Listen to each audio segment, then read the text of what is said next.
Chapter 2. This might not be so bad after all. I've only been at school for 4 weeks, and boredom is already starting to set in. Don't get me wrong, I love that McKenna and I are together. It's a great school too as far as academics, very prestigious, but I can't take the dull atmosphere anymore. There isn't much to do here. Maybe for a person who is from New Haven, Connecticut, it's different.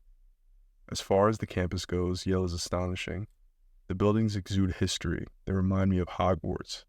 I decided to major in business. Since I was already good at making money, I figured that I might as well get a degree in it. Besides, Yale is ranked in the top 20 business programs in the country. I would be a fool not to pursue a degree from here. I'm on course to graduate in precisely 4 years, assuming I could last that long. To be honest with you, I'm not sure I can stick it out. People go to college to earn a degree to have a better chance of getting a good job. People want good jobs to support their family, if they have one or want to start one. There's one thing I'm sure I can make a living at, but as long as McKenna is still attending school, why shouldn't I go? My classes are a breeze. School has always come easy to me, but there is one class I can't stand, which is my history elective. The professor is terribly dull, and why would I want to learn about world history? As I lope through the campus courtyard, I hear my name called. "Hey, Luke, wait up," McKenna yells from across the quad. "Where are you off to?" "I've got a meeting with my advisor. I need to try to get out of this history class. It's so lame. I know it's late, but I want to see if I can get assigned to another class." "Good luck with that. Dinner time at 7? "Of course." McKenna hurries off. "Great," she yells over her shoulder. "Love you." I make it to my appointment with my advisor. I have been in her office for 30 minutes before she finally came around to telling me what I already knew. This woman is annoying me. The gray wool pantsuit she is wearing is making her itch. She has been involuntarily scratching herself the entire time I've been in the office.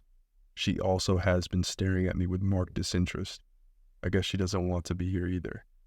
"I'm sorry, Luke, but all classes are full. It's only been 4 weeks. Why don't you give the class another shot? Who knows? Maybe by midterm things will have turned around." What a waste of time, I think. There's no possible way I will last till midterm. Please, I'm begging you here. Isn't there anything else I can take? Well, there is one class that still has an open seat. Roman Society with Professor Shields. He just had 5 students withdraw from his class, so there's plenty of room. Any other person would have wondered why so many people had dropped the class. Was it that difficult?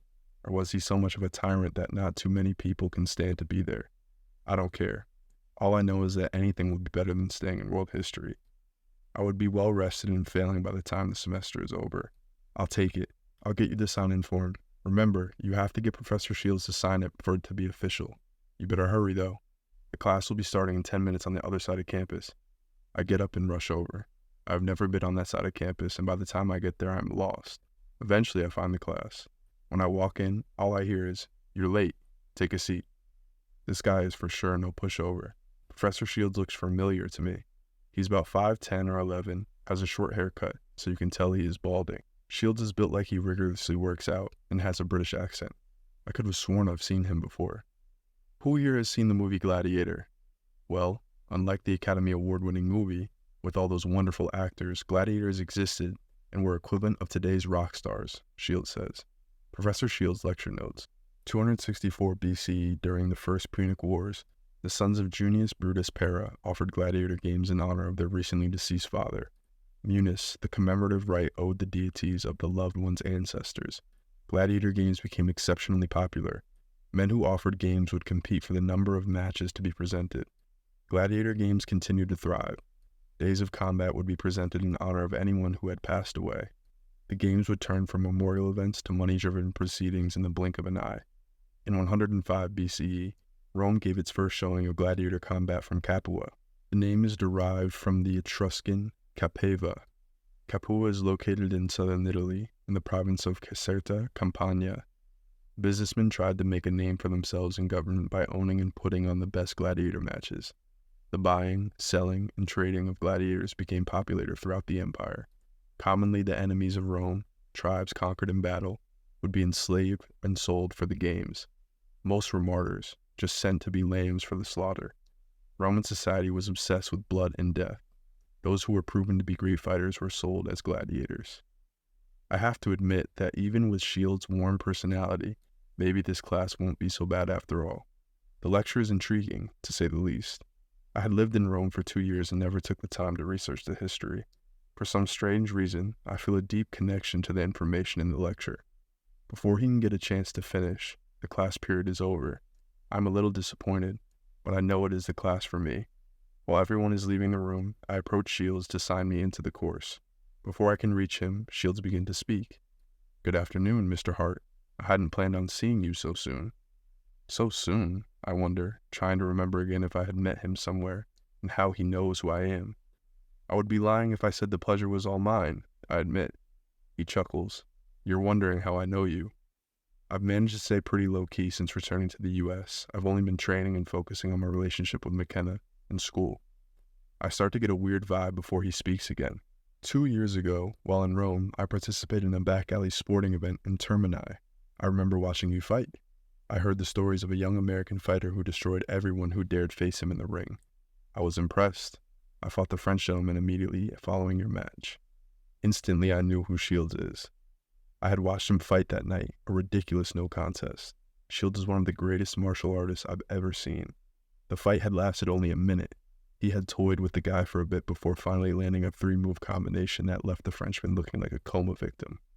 What is he doing as a college professor at Yale? It doesn't add up. Before you start racking your brain trying to figure out why a professor would take part in questionable activities like that, let me tell you, the answer is simple. I'm a fighter by nature, just as you are. Tell me, Luke, do you still mix it up? I haven't gotten the opportunity since you last saw me. My win didn't go over so well with a few people, so my family and I left Europe. I've just been staying in shape for the moment, waiting for the right place and right time. I'm always up for a good fight. He can tell I am itching to get back into action, if it isn't apparent from my words. Just the thought of competition gets me excited and brings a smile to my face. Shields is right. I am a fighter by nature. That's good to hear. You will soon. I believe you have something for me to sign? Let's have it. He scrawls a bold signature on the sheet. You are now officially in my class. Don't be late next time. What did he mean by "you will soon"? Shields wastes no time after our talk. He is out the door before I can ask.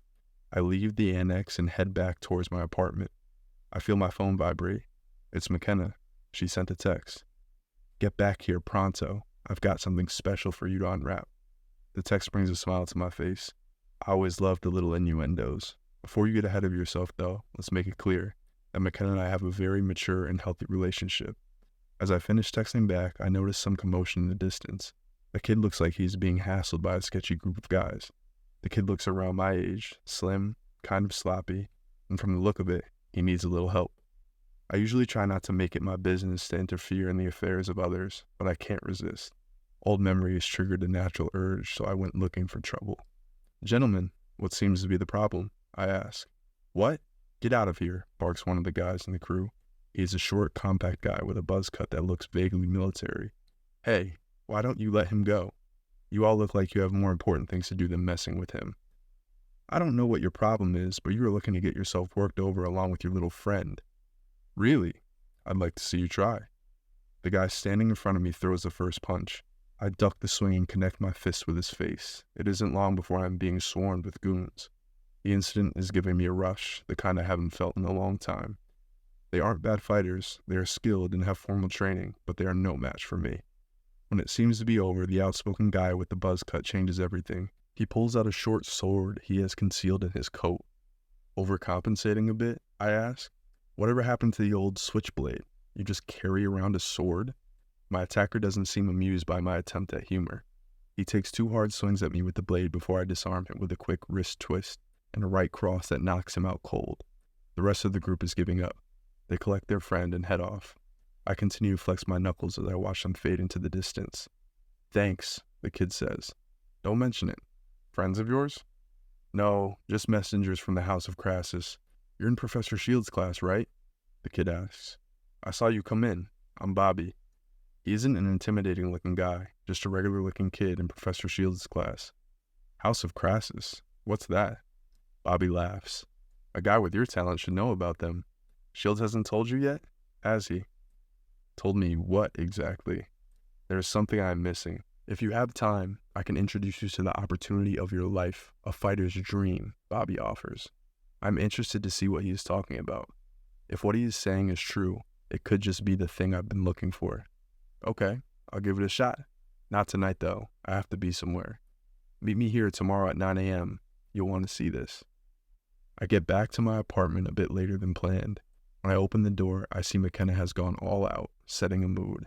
Red and white candles are lit all around the apartment. The smell of vanilla and marshmallow peppermint fills the air. Freshly plucked rose petals are scattered over the floor, and a song she and I both love is playing on the speakers. Is it my birthday? I can't begin to imagine what I have done to deserve this. There is a note dangling from the light in the hallway. The directions on it tell me to follow the arrows McKenna has laid out until I find my gift. I begin following the directions until I find myself in front of the bedroom door. I open it slowly, anticipating what I will find when I enter the room. Once inside, I find McKenna laying across the bed waiting for me. Her long brown hair is down, her arms stretched back, legs crossed, and she is wearing a chocolate sundae. Whipped cream and chocolate fudge, starting from the curves of her perfectly shaped breasts, pour down her magnificently gorgeous abdomen and ended at her mouth-watering flower. As a bonus, she had even laid a cherry on top of her cherry. I look at my dessert smiling harder than I ever have before. It is kinky even by our standards. McKenna is a very spontaneous person, so it doesn't surprise me that she would do something like this. She has a mesmerizing look and aura. There is a restless gaze in her eyes. I can tell she has been waiting for me to come home for a while. What's the occasion? I ask. You missed dinner, so I figured we would go straight to dessert. That is all I need to hear. I waste no more time before I ate every inch of my treat. We make mind-blowing love in a mess of the room. When we are done, we have to straighten out the bedding so we can sleep. The sheets are a mess. There's whipped cream and chocolate stains all over them, and the mattress is hanging halfway off the box spring. We had a fantastic time. That night, I have one of the strangest dreams. I am back during what looks like the Roman Empire, in the middle of an arena, standing over a dead man. I'm covered in blood, holding a sword, and the people in the crowd are cheering for me. I can't make out what they are saying. Just as I start to hear something clearly, McKenna wakes me up from my sleep. Luke! Luke! I awake heavily, breathing and drenched in a cold sweat. Wow, that was too real, I tell her. Are you okay? Yeah, I'm fine. I just had the most vivid dream. I have to go to the bathroom. I wash my face and try to get a hold of myself. I'm looking in the mirror when I notice what appears to be a new scar across my chest. I hadn't seen it before, and I'm pretty sure I would have remembered getting cut across my right pectoral. It is too weird for me to deal with right now. I tell myself I'd figure it out later. It's already very late, and I want to make sure I meet Bobby in the morning. 9 a.m. rolls around, and I meet Bobby, where we had parted ways the night before. We walk for a good 15 minutes before coming to a large stone building labeled Aurelius. I follow Bobby down the hallways and 3 staircases until we come to a large, dimly lit room, the floor of which is covered in sand. Chryselephantine statues line the walls. Huge lights hang from the ceiling. Large storage units at either end of the room appear to be housing antique-style weapons. Swords, spears, tridents, shields, and a few other items I am unfamiliar with.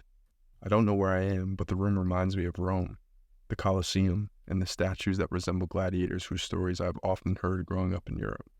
Bobby taps me on the shoulder. Hurry, we're missing the match. What match? I chase after him to a balcony overlooking the room. A cheering crowd of guys has circled 2 men fighting with swords. And it isn't your pompous rich kid fencing. Nobody's wearing protective gear. There is no prancing and lunging with thin rapiers. These guys are swinging genuine weapons at each other. It doesn't take me long to recognize one of the fighters. It is Professor Shields. The guy he's fighting is very skilled. My God, I think to myself. Actual fighting, real fighters, and oddly, the weapons added another level of intrigue I can't ignore. I'm looking forward to giving this a shot when I figure out what I'm watching. When the match ends, Bobby walks me down to the center of the crowd. Hello, Bobby, said Shields. Mr. Hart, you've managed to find your way to our little home away from home. Welcome to the House of Aurelius. I have no idea what I'm being welcomed to, but I'm captivated. All right, gents, Shields goes on. That's enough for today. Get out of here and go do something else. We'll start at the same time tomorrow. Good day. What is this place? I ask when everyone has left. Come with me. All of your questions will be answered, Shields assures me. I follow him back through the halls to what I assume is his office. Outside stands a marble statue of a long-bearded old man. The caption of the sculpture reads, Marcus Aurelius. I knew the name. I heard it when I attended school in Italy. You know who this is? Shields asks. Yes, Marcus Aurelius, 16th Emperor of Rome. He was a philosopher, Shield says, and the last of the 5 good emperors, a knowledgeable man, and he conducted himself as such. After Nero had his way with Rome, Marcus did everything he could to restore the empire to its former glory. It was his wish to return the power of the Senate to the people, a great figure of history, which is why he's the namesake of this building. What is this, a fraternity? Yes and no. It's not a fraternity in a sense you're thinking of. We have no affiliation with the school, we do nothing in any generous capacity, and the ordinary student population knows little to anything about us. This is not the type of place you can pledge. This is a fraternity of special people, just like you. A brotherhood of warriors whose bloodlines have given them a remarkable fighting ability. The men a part of the House of Aurelius and those of rival groups descend from ancient warriors. Kings, knights, generals, gladiators, warriors throughout history. You can find ties to legends in this discrete world of competition.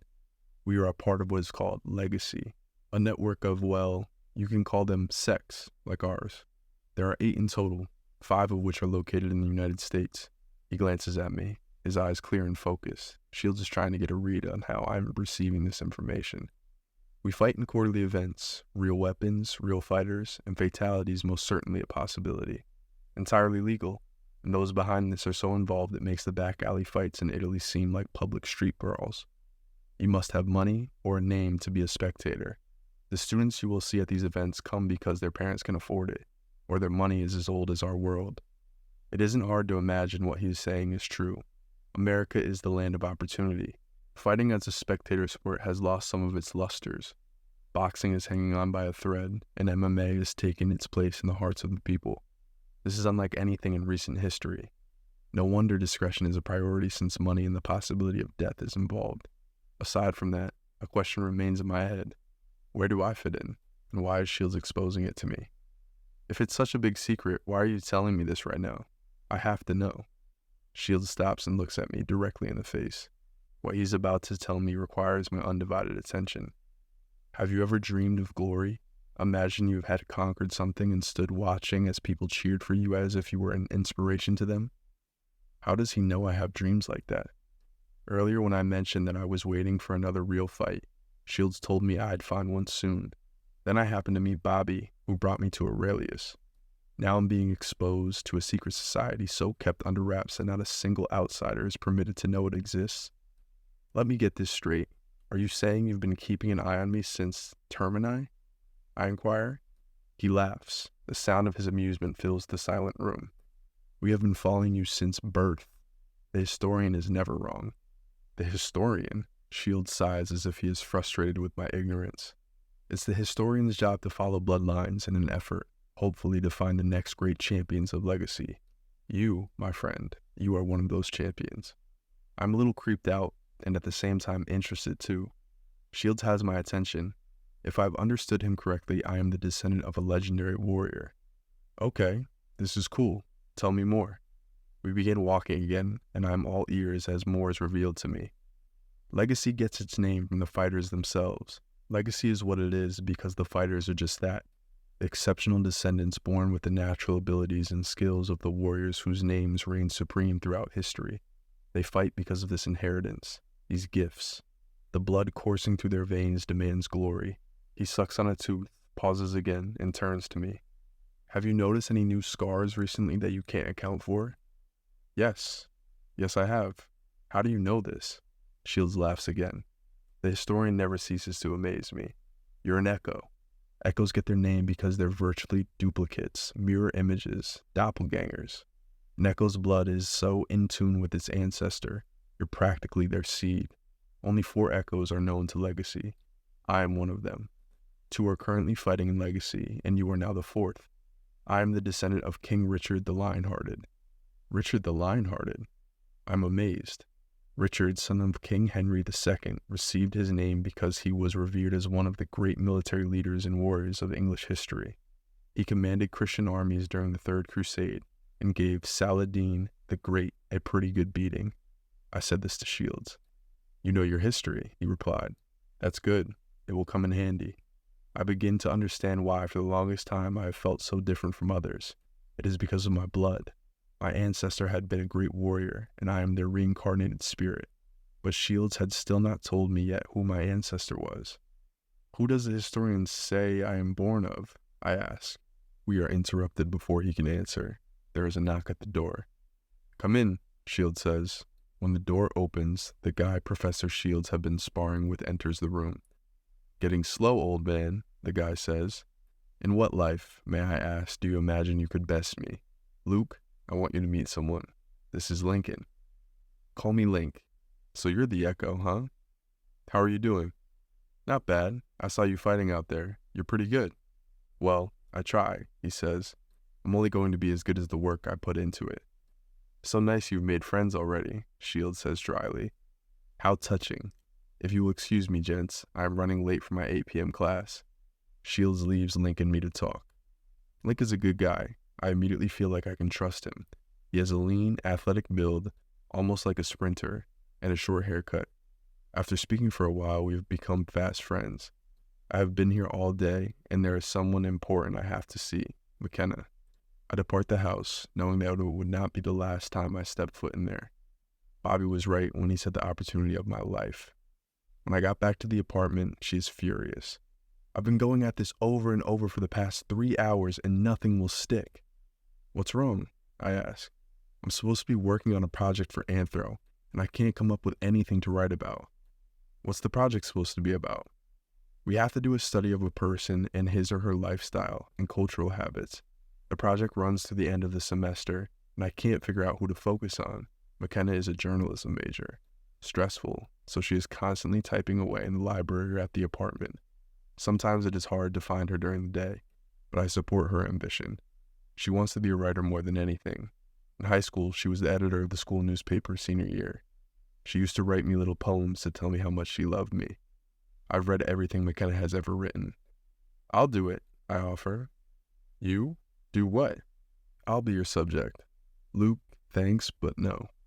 While you do have a broad and wildly eccentric background, you wouldn't be a good subject. You're just a student now. There is so much to me that she has yet to find out. So much I've just found out myself and am still gathering information on. Shields had said discretion was a priority for Legacy, but what could it hurt to tell McKenna? We didn't keep secrets from each other. I promise you, I say, you will not be disappointed. Okay, I'll do it. You better give me some good material. Before we start, though, I think we should do something fun. Let's go out. What would you like to do? The world is your oyster. I don't know. I wonder what there is to do in this town. I have something in mind. Earlier when Link and I were talking, he told me about a party being thrown by a member of Aurelius at a club a few blocks away from campus called Hayes. The party is by invitation only, and since I will be part of the Brotherhood, an invitation had been extended to me. How about going to a party? I asked. Music, drinks, socially inept college kids. Sounds good to me. McKenna is in. We take our time to get ready to head out. McKenna wore a fiery red exposed shoulder top, floral lace leggings, and black rhinestone suede wedges. Her long brown hair is flowing down her back, and she wore a pair of diamond studs I had bought her for our first anniversary. McKenna always puts on very little makeup because of her natural beauty. Tonight is a special occasion, though. The contouring on her face highlights the color of her eyes. They are sparkling like Broadway lights. I text Link for directions to the party, and he messages me back to look for him outside the club. It took what seemed like years to get to Hayes. We finally end up outside the building that is perched down a tight alleyway. The marquee has the name of the club in neon blue set against a rectangular silver background. 2 bouncers stand outside in identical black suits and sunglasses at midnight. We wait for 5 minutes outside before Link shows up. Luke, what's going on, bro? Link asks. Nothing much, man. We came to check out the party. Link, this is my girlfriend, McKenna. Hey, she says. Very nice to meet you. This is my girl, Juliet. Juliet, Luke, and McKenna. Hi, nice to meet you guys, said Juliet, who was gorgeous, slim and curvy, with long dark brown hair and a caramel complexion. Let's party, Link exclaims. He walks up to the bouncer and says, We're here for the Aurelius party. Password? Glory. They open the doors and we immediately hear EDM music blasting from inside. Strobing lights and lasers paint a sea of people having a good time.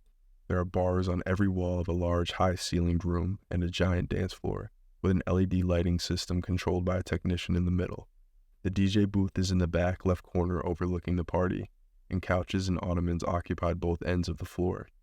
Link navigates us through the party to the VIP section off towards the back, with another set of bouncers guarding the area. We sat around for a while drinking, enjoying each other's company, sharing stories, and getting to know one another. Link and Juliet seem good together. McKenna takes a liking to her. Since we have been at school, neither of us has made much effort to acquire new friends. So Luke, Juliet says, how did you and McKenna meet? Well, when we were children, our families attended the same formal event in Italy. Our fathers were colleagues. That night, they introduced us, and I fell for her as soon as I saw her. But we couldn't keep in touch, and 5 years went by before we saw each other again. When my family moved back to America, McKenna and I wound up in the same class, and we've been inseparable ever since. I won't lose her again. That's so nice. Juliet is elated by our story. What about you guys? McKenna asks. Link and I, well, it wasn't anything as romantic as that. It was pretty normal, you could say. Normal? Link laughed. We met when Juliet came to my dorm room knocking, kicking, and screaming. She was looking for this guy who had spread a rumor about them hooking up because she wouldn't go out with him. When I opened the door, she didn't even wait to see who it was. As soon as she got a clear shot, she took it, punched me square in the face, thinking that I was the other guy. When she realized that I wasn't who she was looking for, Juliet apologized profusely, invited herself in, and she's been beating me up ever since. Stop it, Juliet says. I don't beat you up all the time. That's a great story, said McKenna. You guys seem amazing together. After all these drinks, I need to use the bathroom. Juliet, will you come with me? Of course I will. Give us a chance to have some girl time. We'll be back. Don't miss us too much, boys. They head off. Bobby shows up almost immediately after they are out of sight. What's going on, guys? How are you living? Link asked. I can't complain. How's the party? Any fine ladies around in need of some loving? I laugh.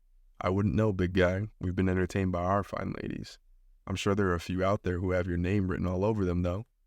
You're probably right.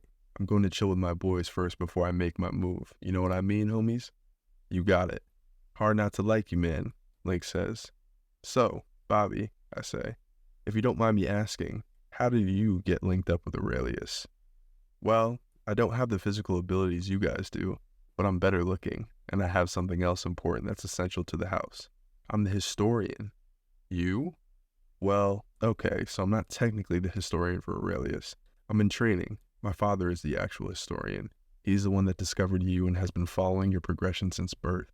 I'll take over when he retires. My family has been historians for generations. I'll be the 6th generation. Wow, that's cool, man. It's still a bit weird thinking that something so elaborate as this clandestine world has been going on for hundreds of years, and no one has ever heard of it outside of the people who are allowed in. So, how much has S.H.I.E.L.D. told you so far? Bobby asks. Just a bit about Legacy and the Echoes. He had to run before I could get any more information from him. Legacy is the coolest thing of all time. It is the time of the gladiator in a modern setting. The fighting continued when Rome declined. You know, the blood ran on. To be able to fight, you have to be a bloodborn. Those are the ones who have original bloodlines to warriors of the past. The Echoes, like you, are doppelgangers. You are, skill-wise and physically, almost identical reincarnations of your origins, as we call them, with slight variations. There are also relics, bloodborn whose families have maintained the traditions of their ancient cultures. They live by the same codes, pray to the same gods. You get it. Wait, so you can tell me who my origin is, right? I figured he should know. Suddenly, a ruckus breaks out by the bar. I look towards the commotion and notice 2 guys starting trouble with McKenna and Juliet. What's up? Link asks. I don't know yet. I hop over the wall that is sectioning off the VIP lounge and race over. The crowd has formed a circle, and the music has stopped. Everyone is watching what is going on. I thought I told you to get lost, I hear McKenna snarl. Touch me again and I'll snap all your fingers until they break one by one. She is feisty. I like that, the guy she is addressing said to the other before turning back to the girls. Why don't you let me work out some of that aggression? Let's just go, said Juliet, grabbing McKenna's elbow and turning to walk away. Just then, the guy touches McKenna's shoulder. She turns and thrusts her palm up into his nose, and as he is falling backward, grabs his index finger and breaks it. That's the first one, she says in an ominously low voice. There's 4 left. You broke my finger. He tries to backhand McKenna, But before he can bring his arm forward, I finally manage to slip through the crowd and hit him with a 2-move combination that puts him on the ground. I gave his friend a head kick to the temple just for good measure. The crowd is stunned.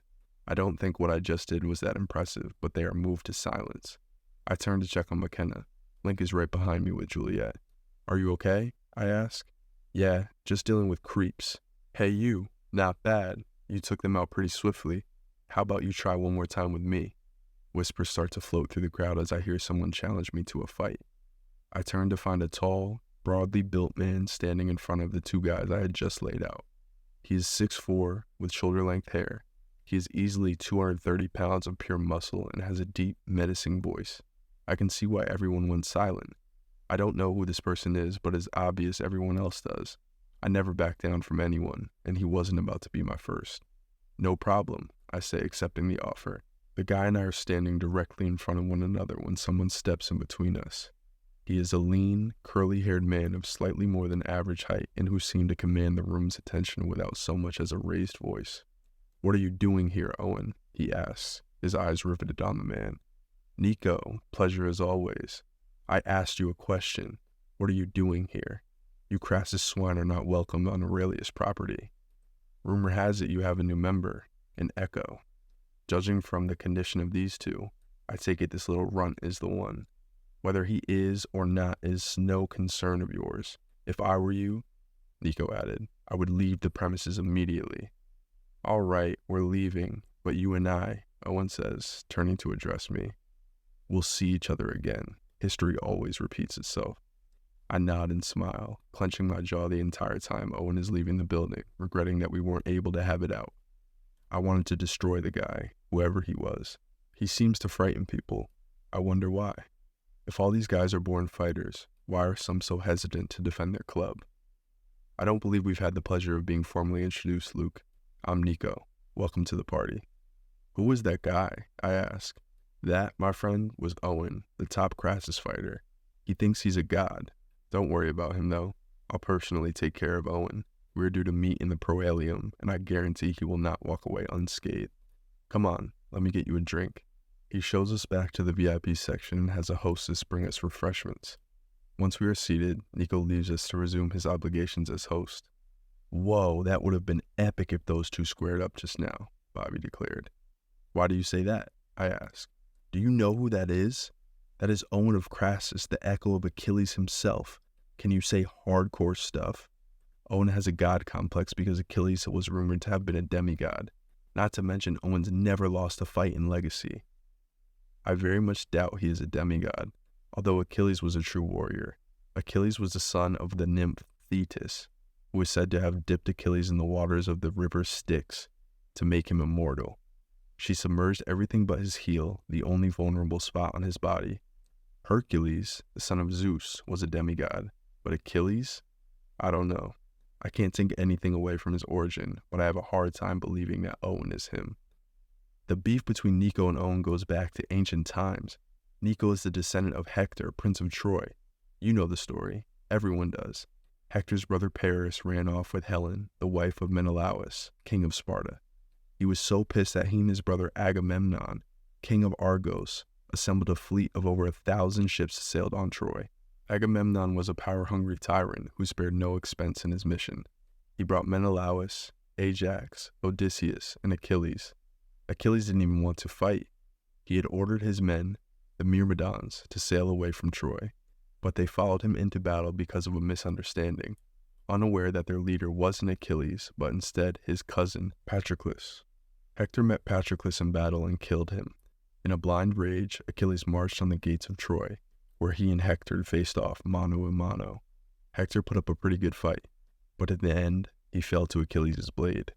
Before the whole Trojan horse fiasco and the sacking of Troy, Hector's wife, Andromache, escaped the city with their infant son, Astyanax. Thus, the bloodline lived on. What people don't know, and what history doesn't tell, is that Briseis, the cousin of Hector, also escaped with Andromache that day. She was a mythical queen, captured and given to Achilles as a war prize. She ended up falling for the guy, and they made sweet love. Their nights of passion resulted in the conceiving of a child. When people started noticing her baby bump, Everyone assumed the father was Briseis' husband. He had been killed, along with their family, when the Myrmidons assaulted Troy. In actuality, it was Achilles' kid. Briseis knew that the baby wasn't from her dead husband, but she could never tell anyone the truth. The baby wouldn't have survived in the fallen city. Only when the child reached his manhood did she confide in him the truth of his birth. "How do you know all of that?" I asked. Bobby has a wealth of knowledge. Duh, I'm a historian, remember? Besides, Achilles was the greatest fighter the world had ever seen. Of course his blood would maintain the instinctual need for mayhem. Forgive me, but I am not swayed by the history lesson. Immortal he wasn't. Gods don't die. And if he was so great, why did he meet his end in Troy? Owen may have been Achilles' bloodline, but he was just a man like everyone else. I was looking forward to Nico and Owen fighting for real, but if I got the chance to demolish him first, I would wipe the floor with him. McKenna knew it had taken a lot for me not to fight him there and then. I needed a distraction, and she knew exactly what to do. She grabs my hand, looks at me, and gives me a suggestive smile. We had a strong connection, so strong it was almost telepathic. She rises out of her seat and pulls me to the middle of the dance floor. She throws her arms around me and says, "It's just you and me tonight."